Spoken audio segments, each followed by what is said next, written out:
ikinyoma gituma umuntu atakaza icyubahiro, agatakaza n'ubutabera.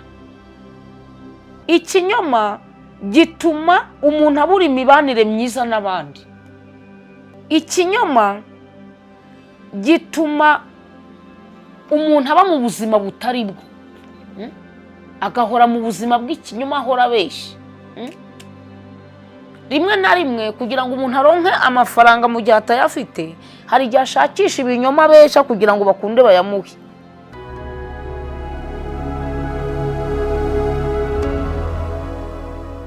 Tubahaye ikaze kuri uyu murongo wa Kubaha Uwiteka TV, aho dusanzwe tuganirira ibiganiro by'ijambo ry'Imana. Ngewe mureba imbere ya kamera nitwa Nyiranzabahimana Sophie. Ndabaramukije mwese mu izina rya Yesu Kristo, aho muherereye hose ku isi yose, abaturanyi bacu, abo muri Amerika, abo muri Aziya, abo mu Burayi, muri Australia, muri Oceania. Ndabashuhuje mwese mu izina rya Yesu Kristo. Uyu munsi rero tugiye kuganira ku kiganiro cyerekeranye ku kinyoma. Ubushize twaganiriye ku kiganiro cyerekeranye n'ikinyoma ku ijambo ry'Imana.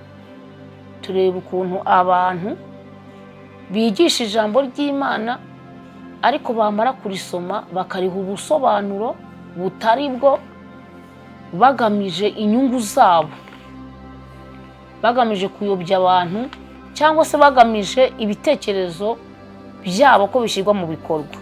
Uyu munsi rero tugiye kuganira n'ubundi ku kinyoma n'ingaruka zacyo. Abantu benshi bibwira yuko kubeshya atari icyaha, ku buryo bamwe babihinduye n'ubuzima. Ariko uyu munsi tugiye kureba ese ingaruka z'ibinyoma ni izihe.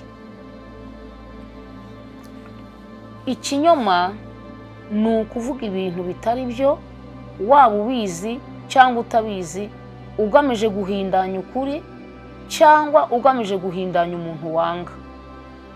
Ushobora kubikora ugamije kuyobya abantu, kwiyoberanya no kugera ku kintu utashobora kubonera mu mucyo.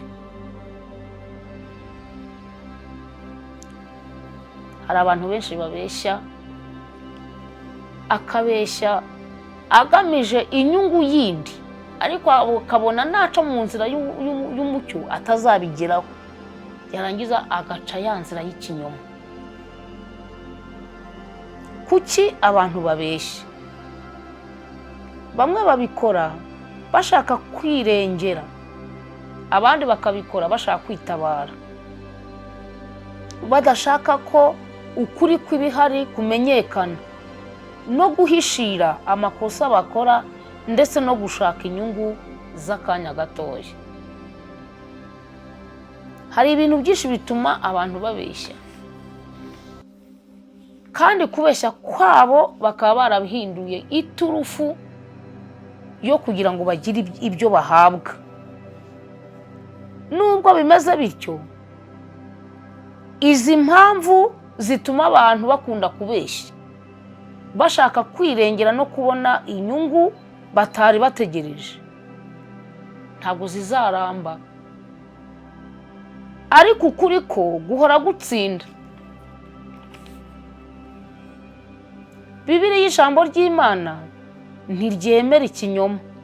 Yesu Kristo ubwe niwe wivugiye ati, ijambo ryanyu ribe ye cyangwa oya. No mu gihe Yesu yari ari mu isi, abantu barabeshyaga, ariko abonye bakabije arabahugura, arababwira ati ijambo ryanyu ribe ye cyangwa oya, ari nta kindi cyihishe inyuma. Ikinyoma kigira ibibi byinshi, gihindura umuntu utizerwa, gituma habaho amakimbirane, gituma habaho urwikekwe n'umutekano muke, gisenya icyizere hagati y'abantu, kigatera umutima guhora uhangayitse no kwikanga. Ikinyoma gifungura inzira yo gukora ibindi byaha, kigasenya ubucuti hagati y'abantu, kigatuma umutimanama uhora urwana n'amahoro y'imbere. Ikinyoma cyangiza abandi,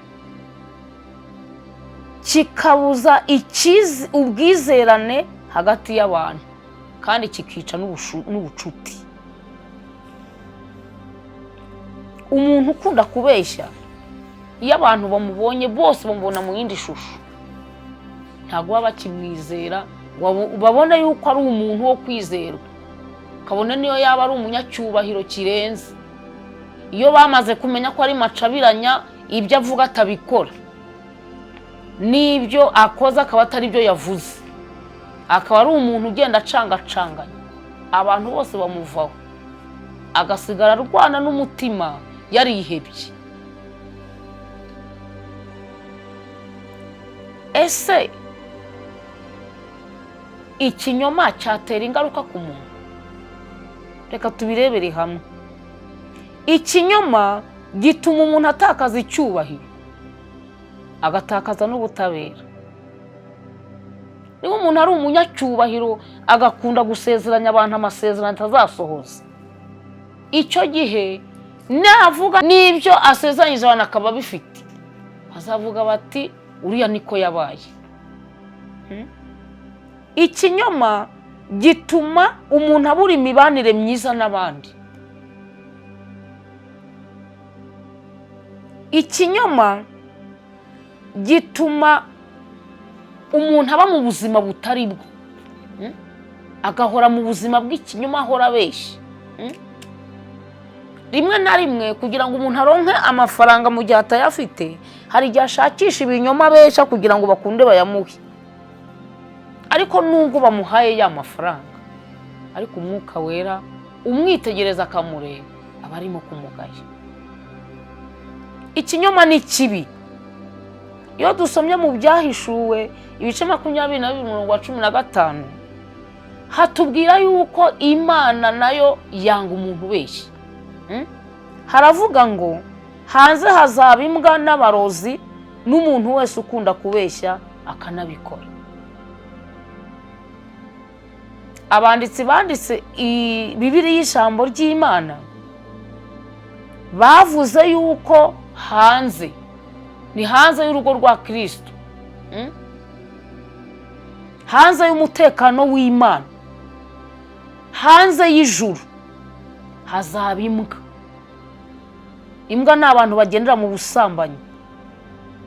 Hazaba abarozi, umubeshyi nawe ashobora kuba umurozi, kubera yuko iyo ari kubeshya umuntu aba ari mu kumukura mu buzima bw'ukuri amujyana mu buzima bw'ikinyoma, mu buzima bushidikanya, mu buzima bw'ubwoba. Icyo gihe bafashe ubuzima bwari buzima akabuhindanya, akabujyana ahandi hantu. Hanze rero hazaba imbwa, hazaba abarozi n'umuntu wese ukunda kubeshya akanabikora.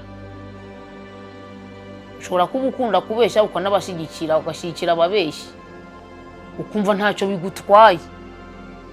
Ariko umenye neza yuko hanze hazaba imbwa n'abarozi n'umuntu wese ukunda kubeshya akabikora. Nta muntu w'umubeshyi uzagira icyo azarwa mu bwami bw'Imana. Nta muntu ugendana n'ibinyoma uzagira icyo azarwa mu bwami bw'Imana. Bibiliya ijambo ry'Imana avuze ngo abo ntibazinjira mu bwami bw'Imana.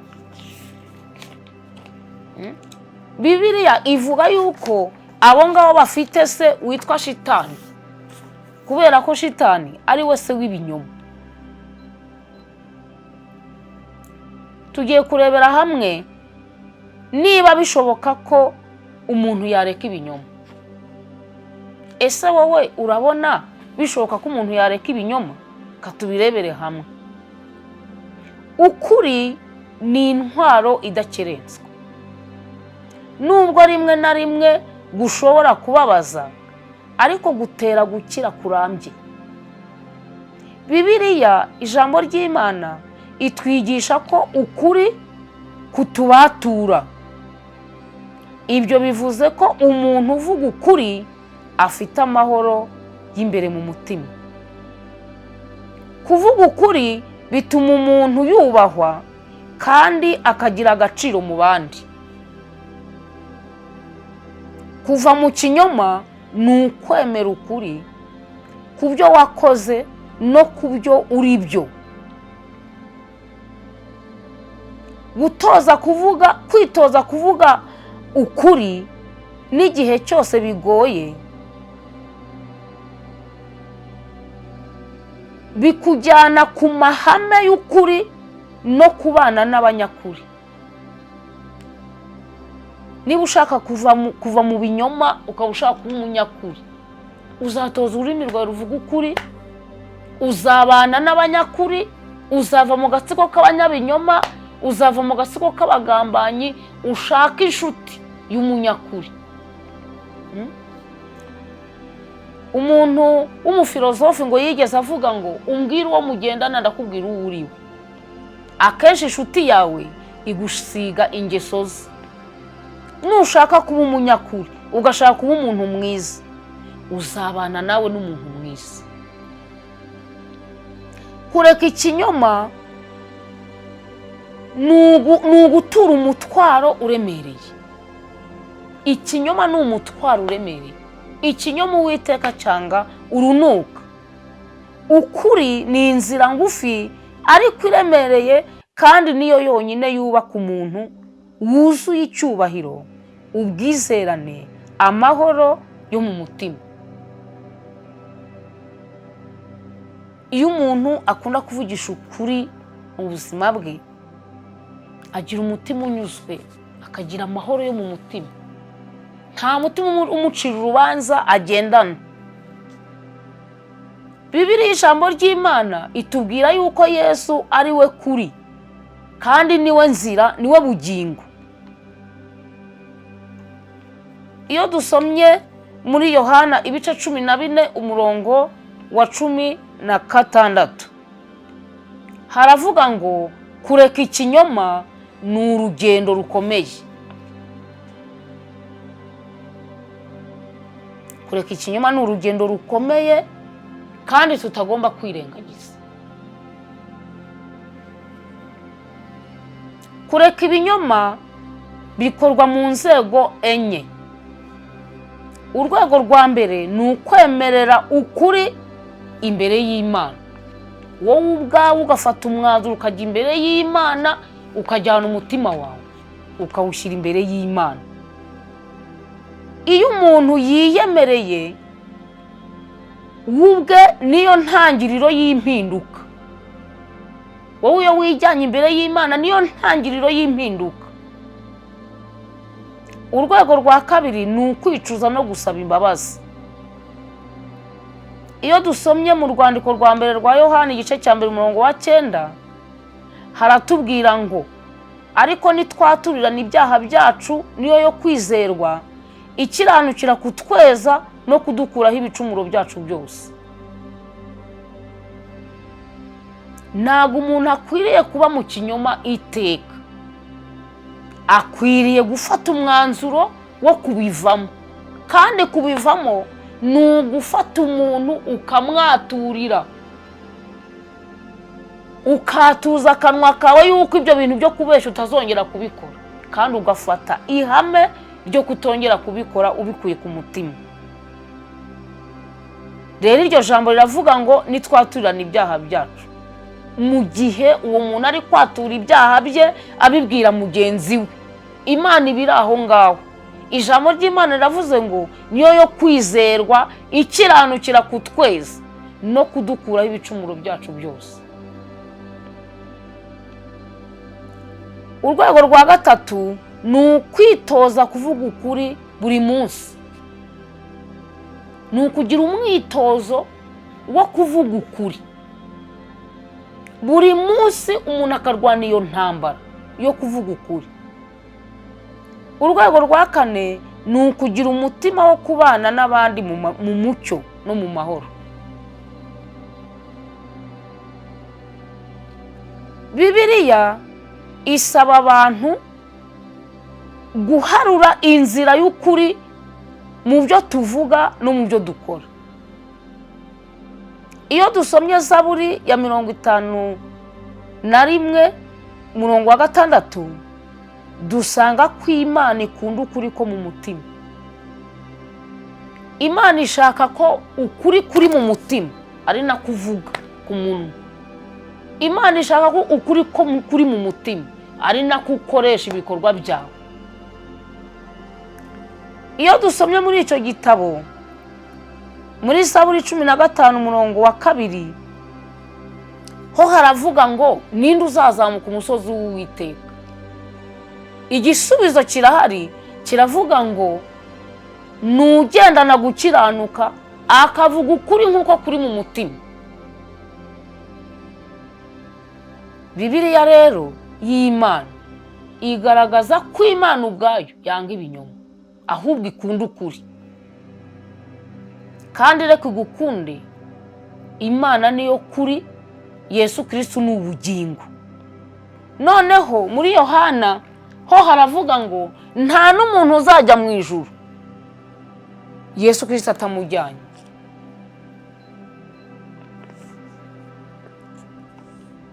Imana ireba turi muri kamere y'umuntu. Imana yitegereza kamere y'umuntu, si ku magambo gusa, ireba mu mutima wifuza kuba mu mucyo. Imana iyo yitegereje umuntu imenya ko ashaka guhinduka, ikamuyobora inzira akwiye gucamo. Ukuri kurahenda, ariko iyo tukubonye kurakiza, kugatuma tugirana icyizere n'umubano mwiza. Ukuri ni inkingi y'iterambere n'umusingi w'amahoro. Iyo tuvuga ukuri tuba twubaka ejo hazaza heza, tuba dusigasira agaciro kacu imbere y'Imana n'abantu, ndetse tuba dutoza abana bacu umuco mwiza. Twese duharanire kubaka ukuri kugira nk'umurage w'ejo hazaza. Mwakira neza ijambo ry'Imana.